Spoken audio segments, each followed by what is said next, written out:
여러분의 구독은 영상을 제작하는 데 큰 힘이 됩니다. 영상을 보시기 전에 구독과 좋아요 꼭 부탁드리겠습니다. 아울러 회원이 되시기를 원하시는 분들은 유튜브 채널 홈페이지 구독 옆에 있는 가입 버튼을 눌러주시기 바랍니다.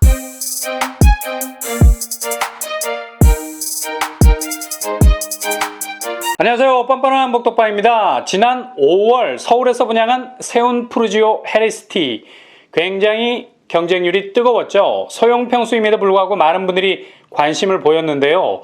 무엇보다도 서울 중심 업무지구와의 입지 소통 능력이 대단히 빼어나다는 점이 낙점을 받았던 것 같습니다. 그 당시 경쟁률 평균 29대 1, 청약 접수가 완료되었었죠. 근데 부적격 당첨자 그리고 묻지마 청약 등으로 계약을 포기한 가구가 우후죽순 생겨나와서 68가구가 이번에 무순위 줍줍으로 나오게 됐습니다. 아마도 무조건 따내고 보자는 마음으로 청약에 뛰어들었는데 막상 당첨이 되고 보니 마음에 지진이 난 겁니다. 사정없이 흔들리고 무너지고 갈라지기 시작, 결국 청약을 포기한 케이스가 많아졌던 것 같습니다. 무엇보다도 평수가 작아서 가용 범위가 좁진 않을까 하는 불안감이 사뭇 당첨자들 저변에 확대되었던 것 같고요. 근데 일단 세운 푸르지오 같은 소형 평수는 주변 입지와의 퍼즐 효과에 더욱 관심을 집중할 필요가 있는 곳이죠. 얼마나 교통 환경과 잘 맞물려 돌아가느냐, 그리고 일자리 연계성이 얼마나 유연하게 접목되느냐, 게다가 얼마나 시세 차익을 벌릴 수 있는 자체 경쟁력이 있느냐, 이 세 가지에 집중한다면 그렇게 쉽게 청약에 뛰어들거나 그렇게 쉽게 당첨을 포기한다거나 하는 단순 변심에 휘둘리지 않을 수가 있죠. 물건을 사고 변심에 의해서 반품하는 건 쉽습니다. 리스크가 크지 않아요. 그러나 청약에 당첨되고 변심에 의해서 계약을 파기하는 건 굉장한 리스크에 직면하게 되죠. 왜냐? 재당첨 제한에 딱 걸리기 때문입니다. 계약을 일방적으로 포기하게 되면 상당히 무거운 페널티를 받게 되죠. 그냥 인터넷상에서 물건 반품하는 수준으로 생각했다간 빅 미스테이크, 엄청난 파국을 맞을 수 있습니다. 투기과열지구나 분양가 상한제 지역의 경우에는 재당첨 제한 10년의 족쇄가 채워지게 됩니다. 신축 아파트가 10년 지나면 어떻게 되죠? 그냥 구축이 되어버립니다. 게다가 청약통장 재사용 불가, 가지고 있던 청약통장 사용 선고됩니다. 얘는 그냥 사용 선고로 끝나는 것이 아니라 바로 집행에 들어가죠. 그냥 아웃되는 겁니다. 통장 만점이 17점, 그냥 이 점수가 공중 분해되는 겁니다. 그나마 다행스러운 건 무주택 기간은 그대로 유지된다는 점. 그러니 청약은 정말 신중하게, 한마디로 당첨되고 절대로 후회하지 않을 곳을 찍어야 한다는 거죠. 세운 푸르지오 헤리스티 같은 경우 68가구에 무순위가 나왔다는 건 그만큼 여기에 당첨되고 후회했던 분들이 많았다는 걸 반증하는 면입니다. 일단 세운 푸르지오 헤리스티, 여기는 소형 평수라는 점 압도적으로 기억해 두시고요. 무순위로 나온 공급 물량을 보시면 24A 24가구, 24C 3가구, 28A 25가구, 29A 15가구, 29C 1가구입니다. 분양가는 최고가 기준 24A 제곱 3억 7천대, 24C 제곱 3억 8천, 28A 4억 3천, 29A 4억 6천, 29C 3억 8천 선입니다. 계약금 20%, 중도금 50%, 잔금 30%입니다. 주변 시세를 들여다보면 경희궁자의 4단지 16평 8억 9,500에 거래가 됐습니다. 대략 4억 정도의 갭이 있고요.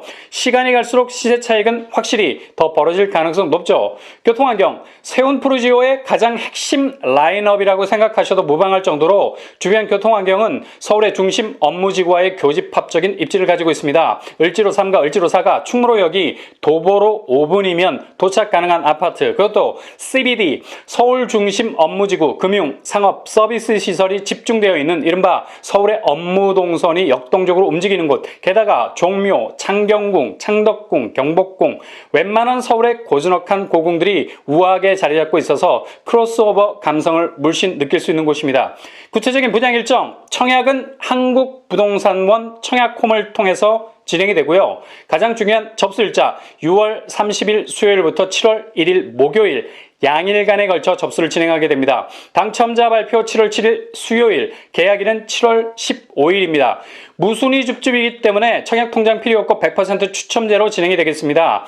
단, 당첨자로 선정되면 변심에 의해서 계약 취소 시 당첨 관리에 들어간다는 점 주의하시고요. 예전보다 법이 두터워졌어요. 청약 자격, 19세 이상 서울 거주, 무주택 세대주, 세대원의 자격을 갖추셔야 됩니다. 한마디로 당해 지역 락이 걸려 있죠. 이젠 무순위 줍줍도 재당첨 제한 10년, 전매 제한 5년, 일반 청약처럼 그대로 적용받습니다. 이 점 꼭 참고하셔서 지원하실 수 있길 바랍니다.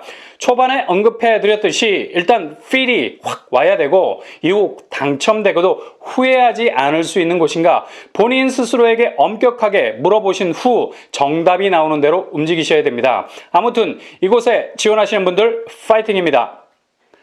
이 편한 세상 어반브릿지 이제 본격 청약에 돌입할 예정이죠.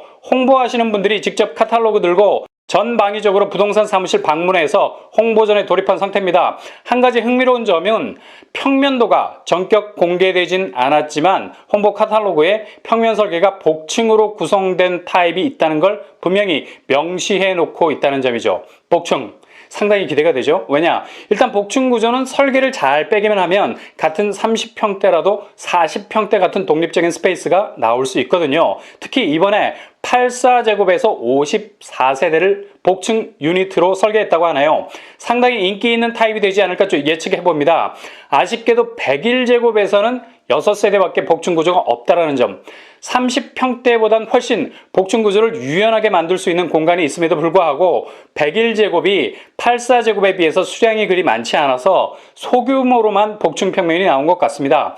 들리는 소문에 의하면 평형은 84와 101제곱이지만 청약자들이 나름의 타입을 선택할 수 있도록 평면 구조를 잘게 썰어놓고 선택할 수 있는 범위를 넓혀놨다고 하는데 일단 기대를 가져볼 만합니다. 왜냐? 지난번 풍경채 같이 난해한 평면은 아니라고 손사래를 치시는데 믿어도 되겠냐고 윽박질러 보니까 믿어도 된다고 주먹 불끈 쥐고 말씀들을 하시더군요. 아무튼 이곳에 청약을 준비하는 분들이 실망하지 않는 수준에서 평면이 나올 듯 합니다. 평면 좋으면 뭐해? 그 평면이 내가 들어놓을 수 있는 우리 집 거실이 되어야 하는데 말이죠. 그래도 청약은 김칫국을 체하지 않게 잘 마실 필요도 있는 부분도 있습니다. 꼭 당첨되신 것처럼 떠벌리시는 분들 대부분 그렇게 떠벌리는 범위만큼 실제로 당첨이 되시더라고요. 신기하죠. 그러니 최대한 당첨에 관한 한 본인 스스로에 대해서 관대해 주셔야 됩니다. 이 편한 세상 어반브릿지 7월 8일에 입주자 모집 공고가 발표될 예정입니다. 향후 특별 공고는 7월 19일, 당첨자 발표는 7월 28일로 대단원의 막을 내리게 됩니다.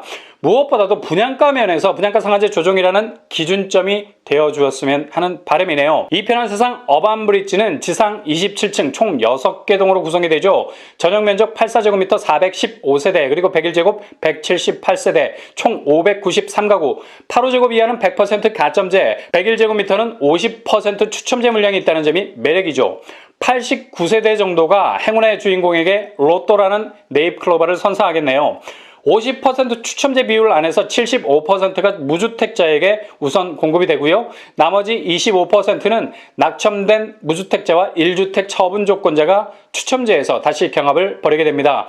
추첨제는 사람이 아무리 노력을 해도 당첨과는 상관이 없어. 반대로 사람이 아무리 노력을 안 해도 당첨이 될 수 있습니다. 이게 추첨제의 역설이라 말할 수 있겠죠. 당첨되면 그대로 입주민, 낙첨되면 그대로 이방인. 한 가지 아쉬운 점, 전체 물량이 고독강일 세 지구 중에서 가장 작다는 것, 593세대. 그래도 이 숫자는 재건축 단지가 아니라 조합원 물량이 전혀 없는 100% 레알 분양 숫자라는 점이죠. 교통환경, 강일역이 개통돼서 아파트 입주 전에 벌써 살아오르고 있는 지하철 라인을 확보. 보통 아파트 들어서고 인프라 조성이 되는데 여긴 인프라 조성된 곳에 아파트가 들어서니 2023년 말 입주 시점에 아파트 가치는 고점을 뚫을 가능성 높습니다. 뿐만 아니라 9호선 4단계 연장 호재도 있죠. 이 편한 세상 생활 인프라 동선 아주 좋죠. 고개만 돌리면 뜨거운 고덕동 일대의 생활 인프라를 그대로 흡수할 수 있는 블랙홀 입지를 가지고 있습니다. 고덕 아파트값 시세 기본 15억 이상 찍고 있습니다. 학군 역시도 마찬가지. 대중교통을 이용하면 고덕 학군에 그대로 녹아 들어갈 수 있는 슈거. 고덕에 조성된 학원가를 이용할 수 있는 장점이 있습니다. 이모저모 주변 입지 배후를 살펴보니 이 편한 세상은 규모는 작지만 충분히 대장단지 중 하나로 주변 시세를 리딩할 가능성 높습니다. 청약 시스템 공공택지지구이기 때문에 서울당의 2년 50%, 수도권 50%에서 당첨자를 가려내게 됩니다. 프라이드 양념 반반치킨. 서울당의 거주자는 총 2번의 기회를 잡게 되죠. 예상 분양가 평당 2,200만원 정도로 나오면 얼마나 좋겠습니까? 84제곱 7억 중반, 101제곱 8억 중후반, 주변 시세 고덕그라시움 30평대 18억의 시세를 형성하고 있죠. 적어도 시세 차익 10억을 기대할 수 있는 로또 단지가 되겠습니다.